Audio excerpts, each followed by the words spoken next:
घर जो है ना बिल है, बिल जैसे चूहा का बिल होता है ना, उतना छोटा छोटा तुम्हारा घर है। घुसो कब और निकल जाओ कब पता ही नहीं चलता है, इतना छोटा घर है। मतलब शादी में इतना बड़ा धोखा, मतलब महल का सपना दिखा के और लड़का धोखा दे दिया। भाई राजकुमारी के लिए राजमहल चाहिए होता है, और ये जो लड़का इतना बड़ा चीटर निकला, इतना बड़ा चीटर निकला कि राजकुमारी को मतलब महल का सपना दिखा के ना बिल में ला के रख दिया। भाई साहब मतलब गजब का भाई, मतलब एकदम से नौटंकी की जो दुकान कही जाती है ना, ये लड़की नौटंकी की दुकान है। लोग कहता है छोटी है, भाई साहब ये बात मैं फिर नहीं दोहराऊंगी क्योंकि ये बहुत हो जाएगा। मतलब कौन ऐसा सगा नहीं जिसको कि ये जो अंशु है मतलब उसको ठगी नहीं, कौन ऐसा सगा नहीं जिसको अंशु ने ठगा नहीं। पहली कंट्रोवर्सी राज परिवार से की, अपने फायदे के लिए उनको उनके परिवार वाले को इतना गिराई, इतना गिराई, इतना गिराई कि आज भी वो लोग जो हैं शायद इस चीज से जीवन में अब नहीं उबर सकते हैं। इतने सारे एलिगेशन उनके ऊपर लगा, इतने सारे एलिगेशन, और ये सारा लगाया कौन? अंशु मैडम। अंशु मैडम को सब लोग ये सोचा कि भाई बिन माँ बाप की बेटी है, इसके साथ सच में गलत हुआ है, बहुत ज्यादा गलत हुआ है। राज परिवार वाले ने इसके साथ बहुत गलत किया, बहुत यूज किया, इसको यूज किया, इसके पैसे को यूज किया। राज परिवार सिर्फ और सिर्फ अपने कंटेंट के लिए ऐसा किया।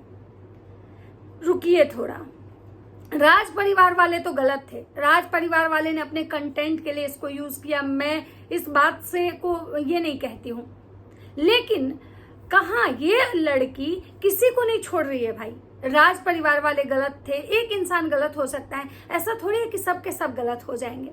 और आज जो ये जो लड़की अपने ससुराल वाले के बारे में जिस तरह से बात कर रही है, आपको सुन के मतलब ये लग रहा है कि भाई ये खुद को समझती क्या है, मतलब ये खुद को क्या समझ रही है। आज अगर राज परिवार नहीं होता, आज अगर वो लपुआ नहीं रहता, तो ये लड़की का मतलब क्या बोले, क्या हश्र होता वो तो भगवान जाने। भगवान हर किसी को जीने खाने का के लिए अपने अपना भाग्य देते हैं, लेकिन कहीं ना कहीं यूट्यूब पे लाने वाला आज जो नोट छापने की मशीन देने वाला अगर कोई है तो इसको तो लपुआ है भाई, इसमें तो कोई दो राय नहीं है। भले आप बाद में अपने कंटेंट से चाहे जो कुछ कर लीजिए, लेकिन मेन मकान का नींव ही होता है। मकान का जो पिलर होता है ना, वो अगर आपको कोई बना के देता है ना, तो लोग बोलता है कि ऊपर वाला फ्लोर बनाने में ज्यादा खर्चा नहीं आता है, जो खर्चा होता है बेस बनाने में होता है। उसी तरह से ये यूट्यूब का प्लेटफॉर्म है, यहाँ अगर कोई आपको बना बनाया हुआ एक सेटअप दे दिया, अपने चेहरे से पहचान दिया, तो समझिए कि आपका जो बेस है मजबूत हो गया। अब आप चाहे तो जितना भी ऊपर आप अपना फ्लोर बना सकते हैं, लेकिन ये लड़की किसी को नहीं छोड़ी। तो चलिए आज हम बात करते हैं अंशु मैडम के बारे में कि भाई इनके साथ कितना धोखा हुआ है, कितना इनको शादी में धोखा मिला है। ये शादी करके पूरी तरह से फंस गई हैं, इनका जीवन बर्बाद हो गया है। अब जो मैडम है ना, उनका रोड़ों के बुरा हाल हो गया है। तो चलिए दोस्तों आज इसी बारे में बात करते हैं। तो नमस्कार, कैसे हैं आप लोग? उम्मीद करें बहुत अच्छे होंगे, स्वस्थ होंगे, मस्त होंगे और अपने काम में व्यस्त होंगे।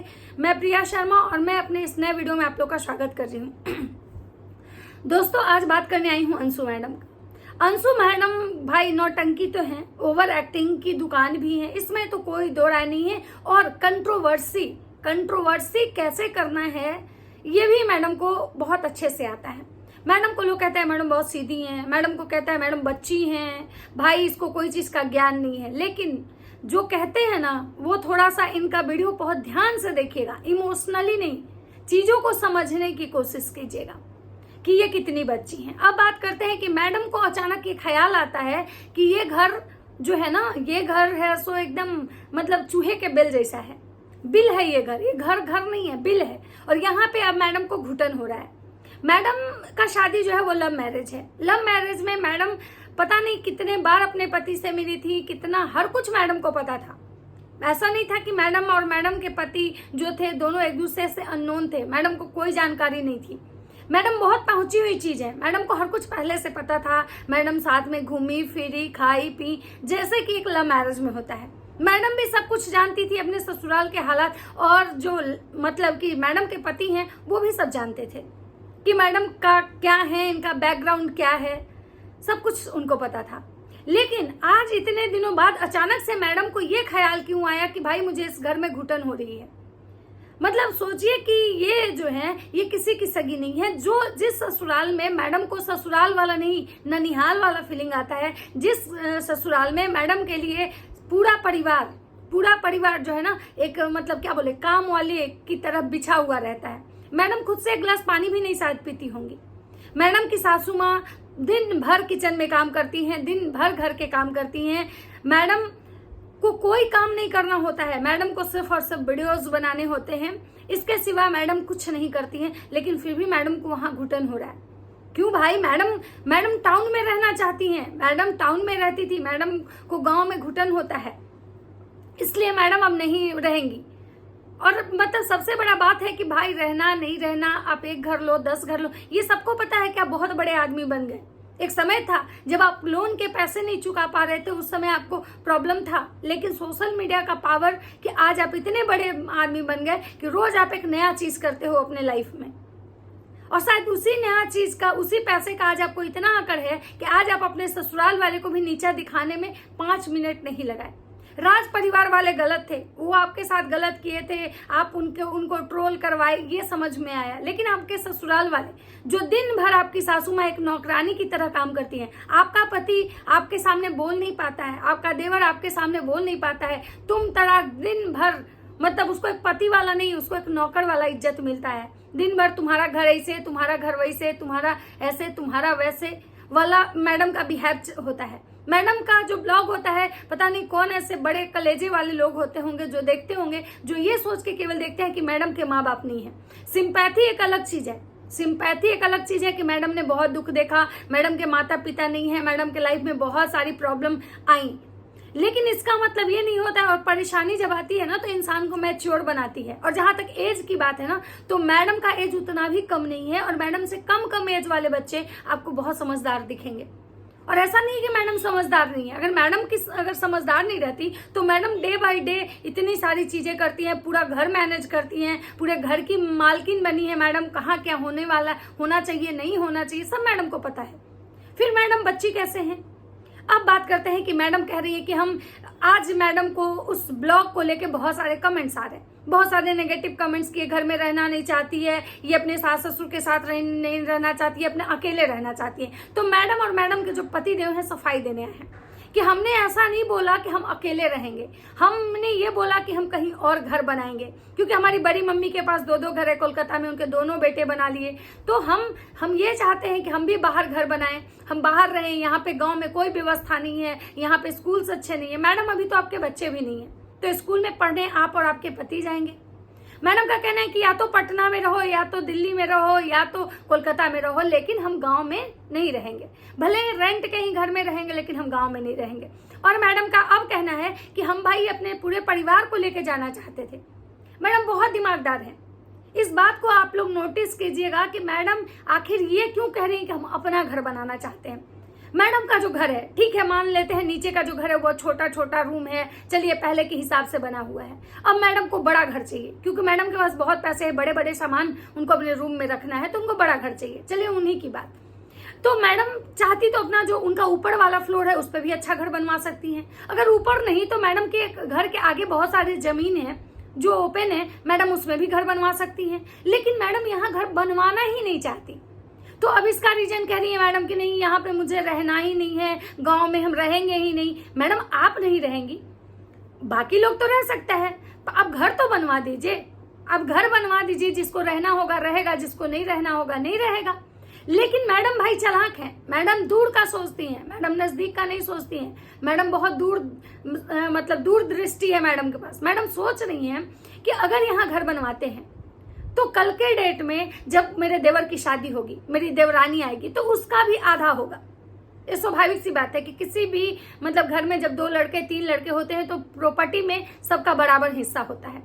तो मैडम ये सोच रही कि अगर मान लीजिए यहाँ के घर में हम पैसे भी लगा देंगे, घर बनवा देंगे, सब कुछ करवा देंगे, लेकिन वो घर तो हमारे सास ससुर का कहा जाएगा। उस घर में हमारा उतना ही अधिकार रहेगा जितना हमारी देवरानी का होगा। और देवरानी तो आनी ही है, देवर है तो भाई देवरानी तो आएगी ही। तो इसीलिए मैडम दिमाग लगा रही हैं। मैडम जो है वो दिमाग लगा के कहीं अपना घर बनाना कह रही कि मेरा अपना घर होना चाहिए, जहां की वो घर मैडम के नाम से होगा और उस घर पे सिर्फ और सिर्फ मैडम का और मैडम के पति का अधिकार होगा। सब कहता है मैडम परिवार को लेके चलती हैं, मैडम दिखाती हैं कि हम बहुत परिवार को लेके चलते हैं, बहुत अपने सास को करते हैं, बहुत दिन भर सास का मेकअप करती हैं, देवर के साथ दिन भर भाई बहन वाला रिश्ता रखती हैं, अपने देवर पे थूकती हैं, देवर को मारती हैं, देवर से बदतमीजी तुम तड़ाक करती हैं। लेकिन मैडम कहीं ना कहीं दिमाग से चलती हैं। आज उनकी सासू माँ है, यहाँ पे उनको दिन भर फुल टाइम काम वाली बन के उनको काम करके देती हैं, तो मैडम का जो मुंह होता है ना वो एकदम खुश रहता है। जहां मैडम को कुछ काम करना पड़ता है मैडम का मुंह सूज जाता है। मैडम सोच रही है कि भाई अब तो दुकान खोल दी अपने पति के नाम से, मेरे नाम से दुकान खुल गया, उसके बाद रेस्टोरेंट खुलेगा, वो भी हम लोग का अपना ही होगा। अब जो घर बनाएंगे वो भी अपना ही हम बनाएंगे। और लेकिन अगर गांव में वो घर बनाती है तो उनका अपना नहीं होगा। इसीलिए मैडम दिमाग लगा रही है और मैडम आज सफाई देने आई हैं कि भाई हम तो पूरे परिवार को लेके जाना चाह रहे हैं। एक बात बताइए, ये पूरे परिवार को लेके जाएंगी अपने घर में, ठीक है, वहां रखेंगी, सास इनकी अपनी है उनको रखेंगी, देवर। लेकिन कल के डेट में जब इनकी देवर की शादी होगी तो क्या आपको लगता है कि अपने घर में देवर देवरानी को हिस्सा दे देंगी? बाहर में कहीं भी ये घर बनवाएंगी, पटना में, गाजियाबाद में, दिल्ली में, कोलकाता में, कहीं भी अगर मैडम घर बनवाती हैं तो क्या ये अपने देवर देवरानी को हिस्सा देंगी उस घर में? नहीं देंगी। इसीलिए मैडम को अपना घर चाहिए। तो मैडम को अपना घर चाहिए और घर बनवाना है तो भाई मैडम सोच रही है कि भाई यहाँ क्यों पैसे लगाएं, यहाँ हम क्यों पैसे फंसाएं, यहाँ हम पैसे फंसाएंगे तो ये तो भाई सब में बट जाएगा।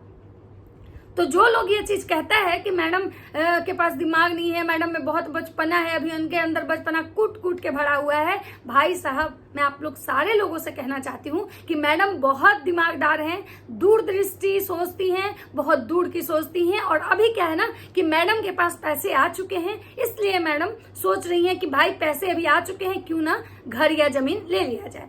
और सोचिए, इनको जब घर और जमीन लेना था तो ये चीज ये शांति से भी ले सकती थी। इसके लिए इनको सोशल मीडिया पे आके रो के और ये दिखाने की जरूरत नहीं थी, जिसकी वजह से इनके पति को, इनके ससुराल वाले को लोग अलग अलग तरीके से ट्रोल कर रहे हैं। कोई कह रहा है कि भाई कहीं इस पे के ऊपर सोशल हरासमेंट तो नहीं हो रहा है, कोई कह रहा है कि इंटरनली कुछ ये परेशान है, इसको परेशान तो नहीं किया जा रहा है। लेकिन मैं सारे लोग से रिक्वेस्ट करूंगी, भाई इंसान को पहचानना सीखिए। जो सास जिस दिन से ही आई इसको फील नहीं हुआ होगा कि हम ससुराल में हैं। एक माँ से भी बढ़ के ज्यादा इसकी सास इसको करके दी है। आज के समय में इतना करके देने वाली सास बहुत कम मिलती है, चाहे भले ये पैसा कमाने वाली बहू हो इसलिए देती हो। उसके पास कोई मतलब अपना ये नहीं है, सास के पास कोई ऐसा इनकम नहीं है, सास कमाती नहीं है, इसलिए सास को लगता होगा कि भाई चलो ये कमा रही है। देवर भी ब्लॉगिंग करने लगा, देवर का भी चैनल बनवाई, ये बहुत सब लोग को धीरे धीरे मतलब ये कर रहा है। लेकिन कहीं ना कहीं आप लोग ये जो ट्रोल कर रहे हैं कि इसका पति, इसके पति में मुझे एक ही कमी लगता है कि वो इंसान मर्द है तो उसको मर्द की तरह स्टैंड लेना चाहिए। सास बेचारी वो क्या ही कर सकती है, लेकिन जितना इसकी सास करके दी है उस सास को भी ये नहीं बख्शी। मतलब समय समय पे कभी जब अपने ननद से कंट्रोवर्सी की, ननद को ट्रोल करवाई, ननद को गालियां खिलवाई, पता नहीं ननद और नंदोसी को क्या क्या नहीं कर सुनवाई है। अब उसके बाद ये राज परिवार को, उन लोगों को भी कभी लप्पी को ट्रोल करवाई, राजमाता को ट्रोल करवाई, कभी नकचुअना को ट्रोल करवाई, तो कभी जगत रंगीला को ट्रोल करवाई। और अब इसको जब सब साइड से हो गया तो अब अपने सास को ट्रोल करवा दिए। तो सोचिए कि इसकी मानसिकता क्या है। और आप लोग जो कहते हैं इसके पास दिमाग नहीं है, मैं आप लोग को कहती हूँ इसके पास बहुत दिमाग है। तो चलिए इस वीडियो को यहीं पे विराम देते हैं, मिलता है नेक्स्ट वीडियो में। वीडियो अच्छा लगे तो लाइक कमेंट शेयर जरूर कीजिएगा। तब तक सबको बाय बाय।